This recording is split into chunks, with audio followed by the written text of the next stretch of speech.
यानंतर घेऊयात पावसाच्या बातम्यांच्या, महापुराच्या बातम्यांचा वेगवान आढावा। बीड जिल्ह्यामध्ये पावसानं हाहाकार माजवलेल्या अतिवृष्टीमुळे बीड जिल्ह्यामध्ये मोठं नुकसान झालंय। पुरामुळे घर शेतीचं नुकसान झालं असून त्याचबरोबर जनावरं देखील दगावल्यामुळे बळीराजा संकटात सापडलाय।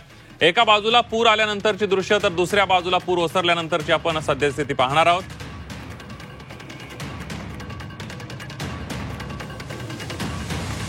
बीडमध्ये जी काय परिस्थिती झालेली आहे पावसामुळे, ही दृश्य आपण बघतोय। एकीकडे पूर, दोन्ही दृश्य आपण बघतोय। ज्यावेळेला पूर आला होता, पुरामुळे पिकं उद्ध्वस्त झाल्याची दृश्य आणि त्यानंतर पूर ओसरल्यानंतर जी काही दृश्य आपण बघतोय। पूर ओसरला म्हटलं असलं तरी पूर्णपणे पूर अद्यापही ओसरलेला नाहीये।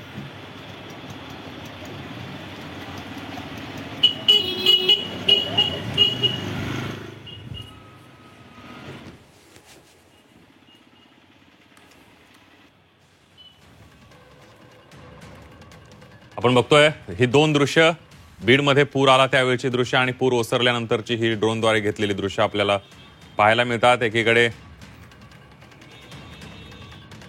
भयावह चित्र या सगळ्या शेती पिकांचं आणि बीडचं पाहायला मिळत आहे।